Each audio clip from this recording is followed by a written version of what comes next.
Ela mentiu para ficar com a herança, mas não esperava o que veio à tona no velório.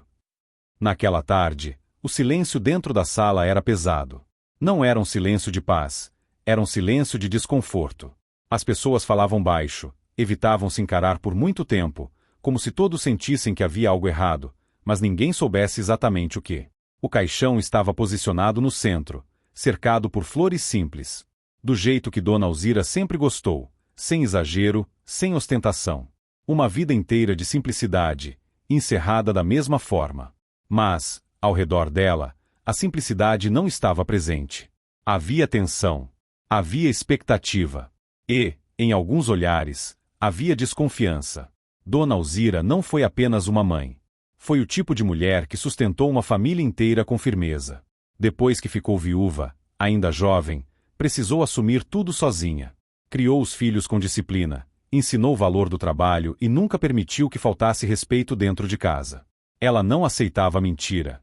Não aceitava desonestidade. E sempre dizia uma frase que os filhos ouviram a vida inteira. Tudo que é feito escondido, uma hora aparece. Roberto, o filho mais velho, estava sentado mais afastado. Cabeça baixa, mãos entrelaçadas, postura firme, mas abatida. Ele não era de demonstrar muito, mas quem o conhecia percebia, havia mais ali do que tristeza pela perda. Era inquietação. Era algo mal resolvido.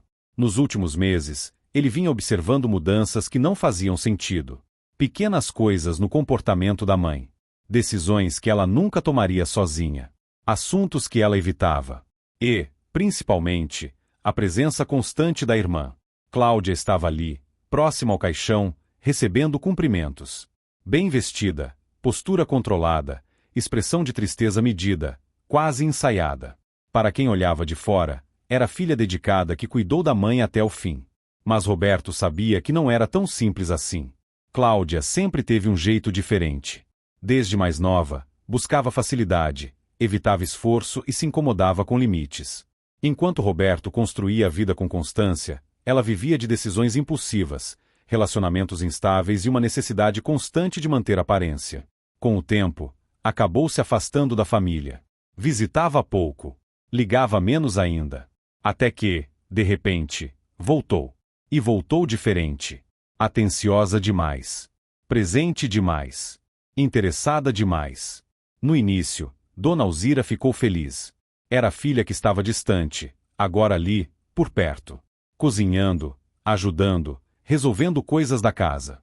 Mas essa aproximação não foi natural. Ela foi estratégica.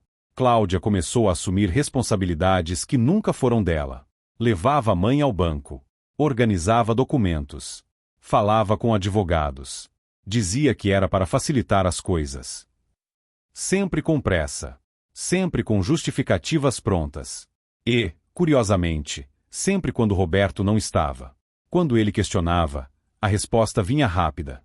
Você trabalha demais. Não tem tempo para essas coisas. Eu estou cuidando. Era difícil confrontar sem prova. E foi exatamente assim que tudo avançou. Enquanto a saúde de Dona Alzira começava a fraquejar, sua autonomia também diminuía. Pequenos esquecimentos, confusão em horários, dificuldades em entender detalhes mais complexos. Nada extremo, mas suficiente. Suficiente para alguém mal intencionado conduzir decisões. E Cláudia percebeu isso. Percebeu e usou. Com o tempo, papéis começaram a ser assinados. Conversas passaram a acontecer sem testemunhas. Decisões foram tomadas de forma silenciosa. Tudo parecia legal. Tudo parecia correto. Mas não era transparente. E isso incomodava. Não só Roberto. Alguns parentes mais próximos também começaram a notar. Mas ninguém tinha coragem de dizer em voz alta. Até porque, quem suspeitaria de uma filha cuidando da própria mãe? O problema é que, por trás desse cuidado, havia intenção. E essa intenção não era boa. Nos últimos dias de vida, Dona Alzira já não discutia mais nada. Aceitava o que diziam. Confiava. E foi exatamente nesse momento que a última decisão foi tomada. Uma decisão que mudaria tudo. Mas que ninguém ali, naquela sala, ainda sabia. O velório seguia. As pessoas chegavam. Cumprimentavam. Iam embora. E Cláudia continuava ali, firme, no controle da situação. Até que alguém entrou pela porta. E o clima mudou. Não foi um escândalo. Não foi um grito. Foi pior. Foi silêncio. Um silêncio que, dessa vez, não era de respeito. Era de revelação prestes a acontecer. E o que seria dito ali, mudaria completamente a história daquela família. A porta se abriu devagar. Algumas pessoas olharam por curiosidade, outras por hábito. Velório sempre tem esse movimento constante de gente entrando e saindo. Mas, dessa vez, não foi igual. Quem entrou não foi cumprimentar. Não foi consolar. Foi observar. Um homem de postura séria, discreto, daqueles que não chamam atenção pela aparência, mas pela presença. Ele parou por alguns segundos próximo à entrada, como se estivesse confirmando algo antes de dar mais um passo. Roberto levantou os olhos. Reconheceu. E naquele momento, a inquietação que já existia dentro dele ganhou forma. Cláudia também percebeu.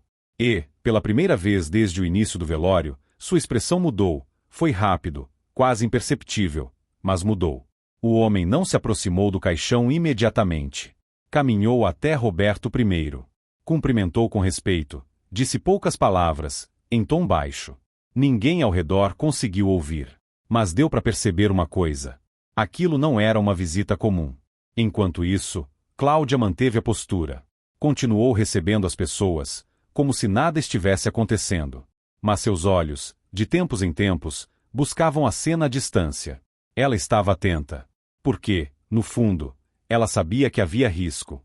E esse risco começou meses antes. Quando decidiu se reaproximar da mãe, Cláudia não voltou por saudade. Voltou por necessidade. Dívidas acumuladas, escolhas erradas, uma vida que já não se sustentava como antes. E, no meio disso tudo, havia uma certeza. A casa da mãe. O único bem de valor real. O único patrimônio. Aquilo, para ela, não era apenas uma herança futura. Era uma solução imediata. Mas havia um obstáculo, Roberto. Enquanto ele estivesse presente, participando das decisões, nada seria simples. Então Cláudia fez o que sabia fazer melhor. Contornou. Não enfrentou. Afastou. Começou sutilmente. Comentários pequenos, dúvidas plantadas, insinuações. Você sabe como Roberto é, sempre ocupado, nunca tem tempo.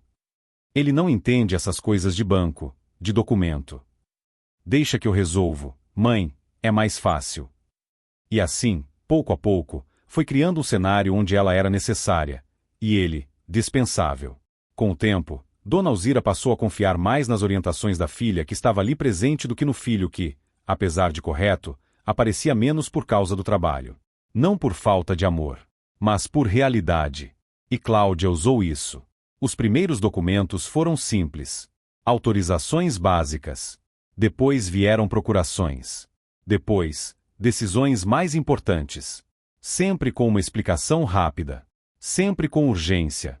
Sempre sem dar espaço para questionamento. Houve um dia específico. Um dia que Roberto nunca esqueceu. Ele chegou na casa da mãe sem avisar. Encontrou Cláudia saindo com uma pasta na mão. Ao ver o irmão, ela se surpreendeu. Não conseguiu esconder completamente. Resolvi umas coisas para a mãe no banco.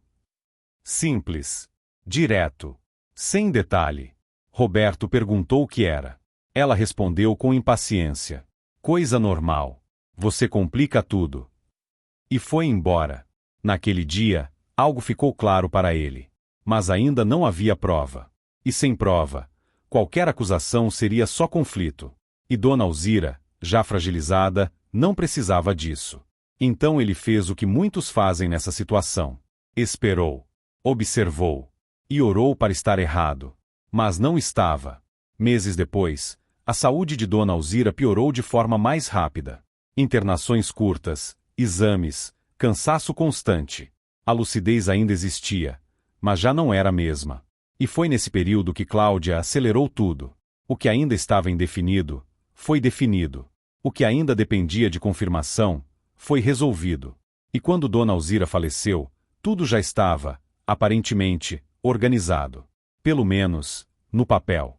Agora, no velório, aquela organização silenciosa começava a ser ameaçada.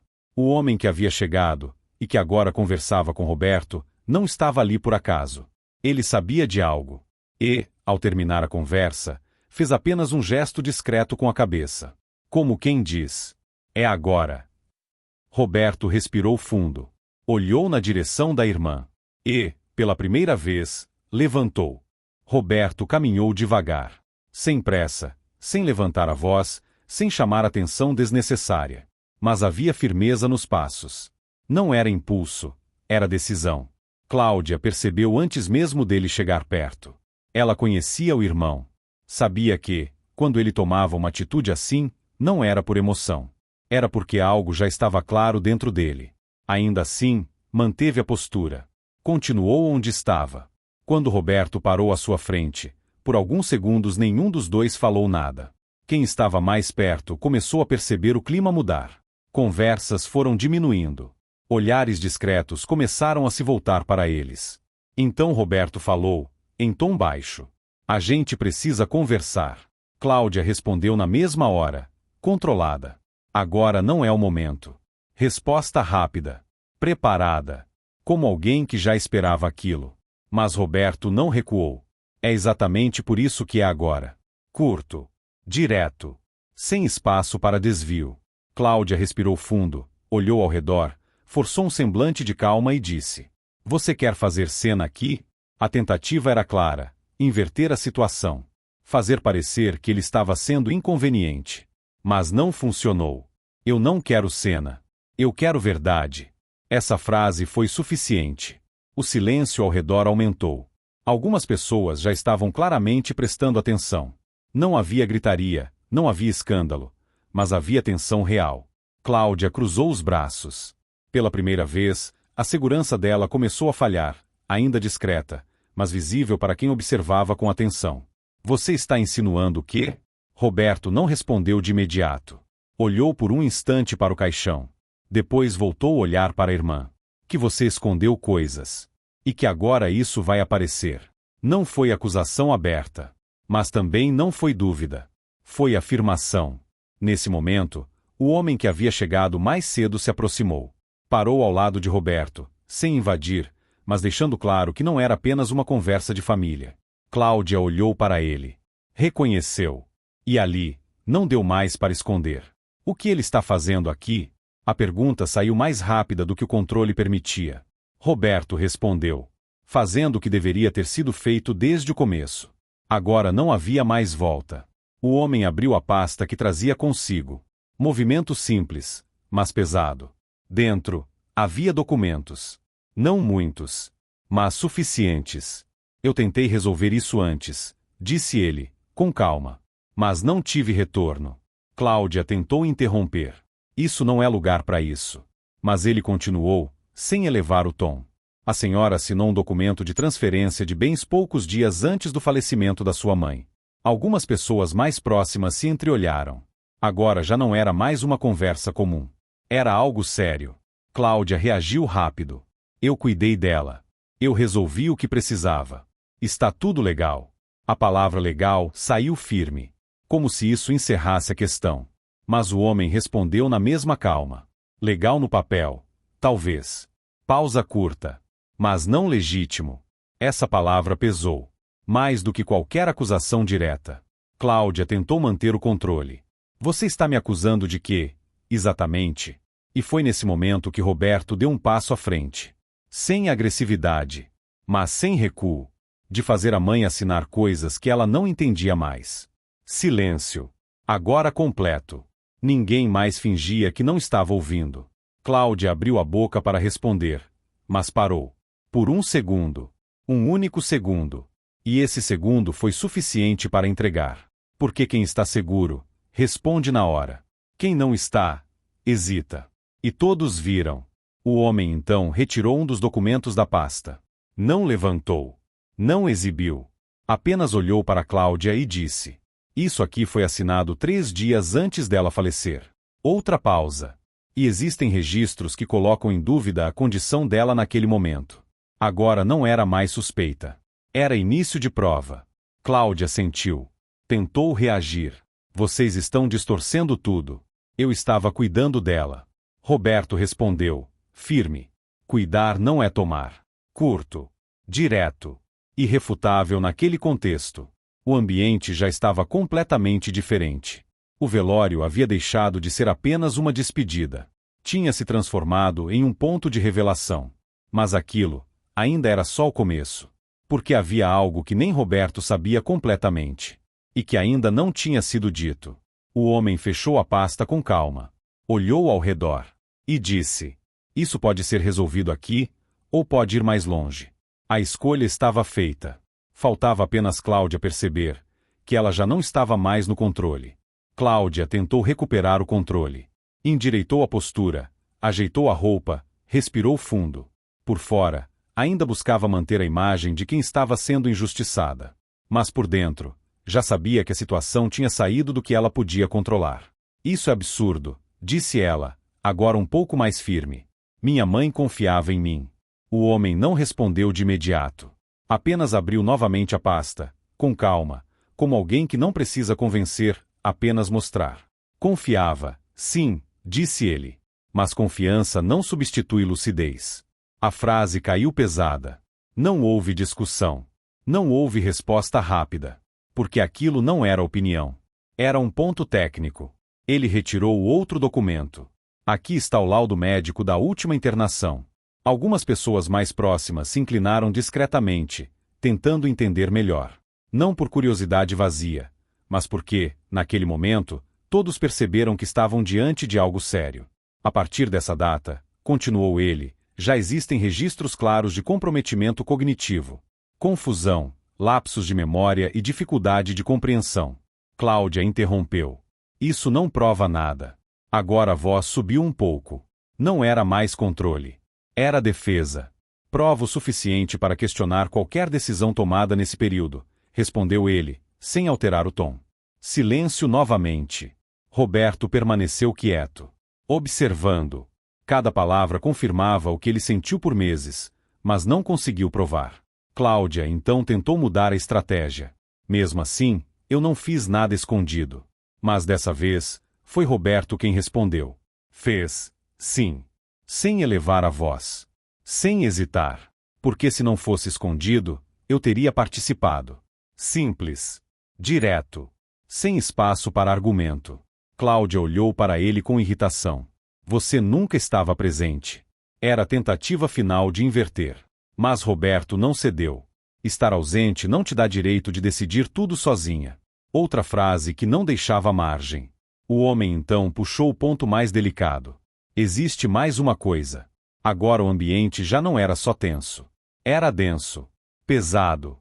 A transferência da casa não foi apenas antecipada. Pausa. Ela foi feita com cláusula de venda imediata. Alguns dos presentes reagiram com surpresa. Isso já mudava tudo. Cláudia tentou falar, mas o homem continuou.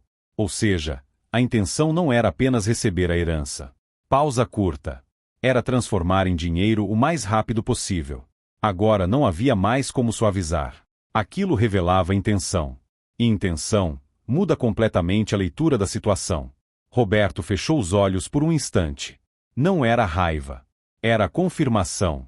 Cláudia, agora claramente pressionada, falou mais rápido. Eu precisava resolver minha vida. Eu cuidei dela. Eu tinha direito. Foi a primeira vez que a verdade saiu sem filtro. Não como justificativa, mas como motivo real. E todos ouviram. Não havia mais interpretação. Ela não negou. Ela explicou. E isso, naquele momento, foi mais forte do que qualquer prova. O homem então respondeu com firmeza.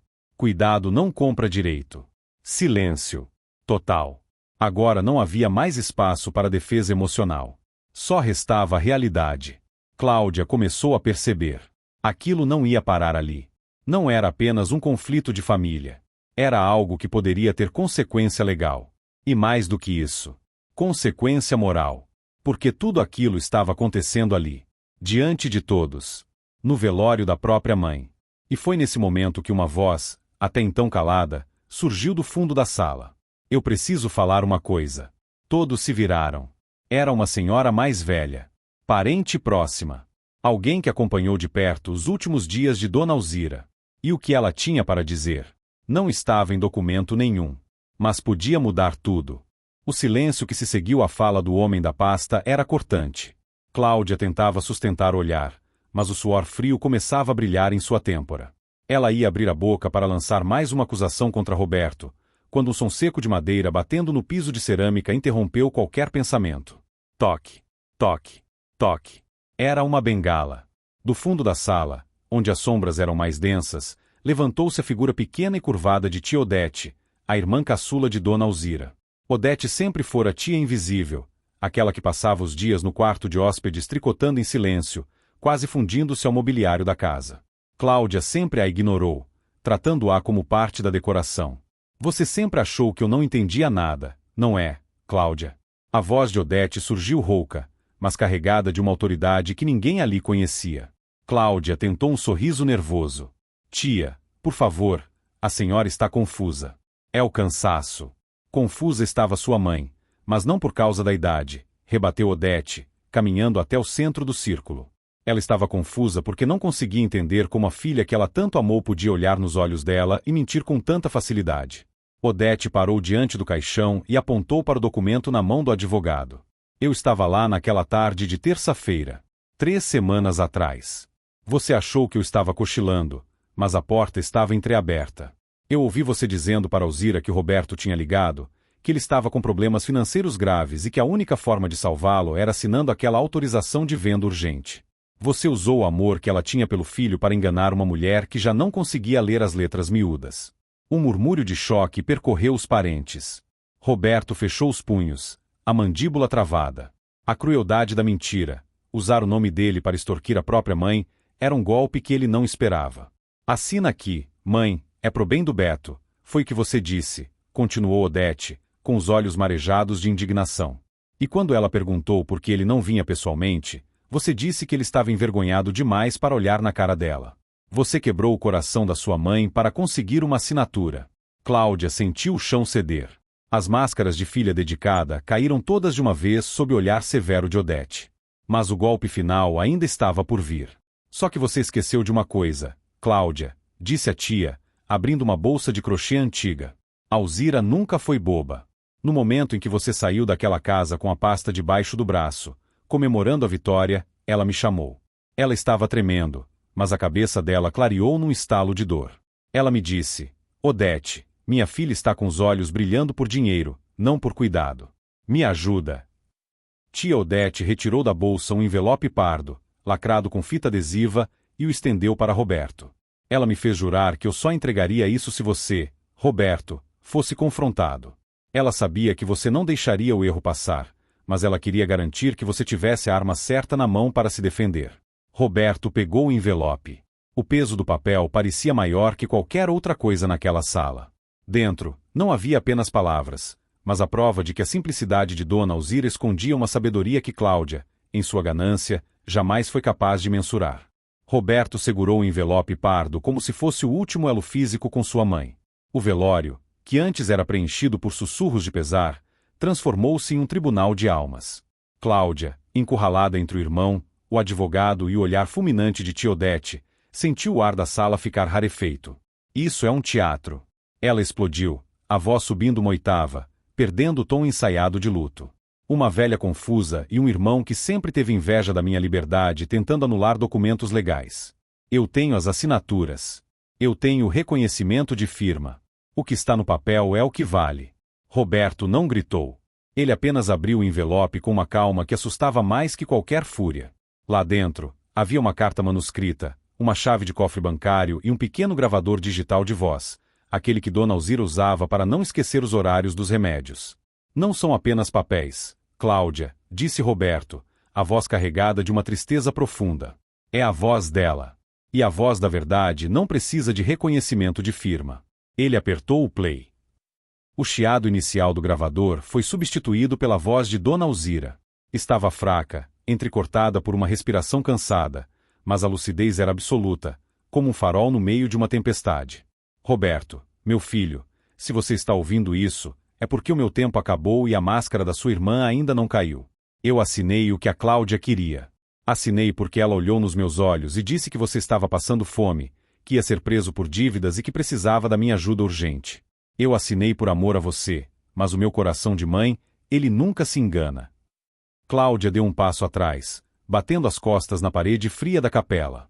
Os convidados se inclinaram para a frente, absorvendo cada palavra. O silêncio era tão denso que se podia ouvir o estalar das velas ao redor do caixão. No dia seguinte, eu chamei o Dr. Arnaldo e a Odete. Fomos ao cartório enquanto a Cláudia achava que eu estava dormindo. Eu fiz um testamento novo, de diretivas antecipadas. Cancelei cada procuração, cada venda e cada papel que ela me obrigou a assinar sob mentira. E mais, Cláudia, eu deixei gravado aqui o dia em que você gritou comigo porque eu não lembrava a senha do banco. Eu perdoo a sua alma, minha filha, mas não posso confiar o fruto do suor do seu pai a mãos que só sabem destruir. Nesse momento, Dr. Arnaldo, o advogado que Cláudia achava estar do seu lado, deu um passo à frente. Cláudia, sua mãe me instruiu a entrar com uma ação de interdição parcial de atos patrimoniais semanas atrás. Todas as transferências que você fez nos últimos 15 dias estão bloqueadas por ordem judicial. O que você achou que era uma herança garantida, na verdade, tornou-se a prova do seu estelionato. A sala explodiu em um burburinho de choque. Cláudia olhou ao redor, buscando um rosto amigo, mas só encontrou desdém. Até os parentes que antes a consolavam agora se afastavam, deixando-a isolada em um círculo de vergonha. Você me traiu. Cláudia sibilou para a tia, as lágrimas de raiva borrando a maquiagem. Não, minha querida, respondeu tia Odete, com uma firmeza ancestral. Eu apenas fui fiel a quem sempre foi fiel a mim. Sua mãe protegeu você de si mesma até o último segundo. A gravação de Dona Alzira teve um último trecho, um sussurro final. Roberto, a chave no envelope é do cofre 48. Lá estão as joias da família e o dinheiro que sobrou. Use para as crianças, use para o futuro. E quanto a Cláudia, dê a ela o que é de direito por lei, mas nunca o que é de confiança por mérito. A honestidade não é um acessório, é o alicerce de uma vida. Roberto desligou o aparelho. O silêncio que se seguiu foi o mais pesado de todos. Cláudia não aguentou a pressão dos olhares. Ela pegou sua bolsa de marca, comprada com dinheiro desviado da conta de luz da mãe, e saiu pela porta lateral, quase correndo, desaparecendo na escuridão do estacionamento antes mesmo do corpo ser levado ao sepulcro. Roberto caminhou até o caixão, tocou a mão de Dona Alzira e sussurrou. Pode descansar agora, mãe. A senhora venceu. A casa está em paz. O velório terminou de forma simples, exatamente como Alzira queria. Sem ostentação, sem mentiras. Apenas a verdade nua e crua, iluminando o caminho de quem ficou. A herança de Dona Alzira não era o patrimônio, mas a prova de que, no fim das contas, a integridade é o único bem que ninguém consegue roubar.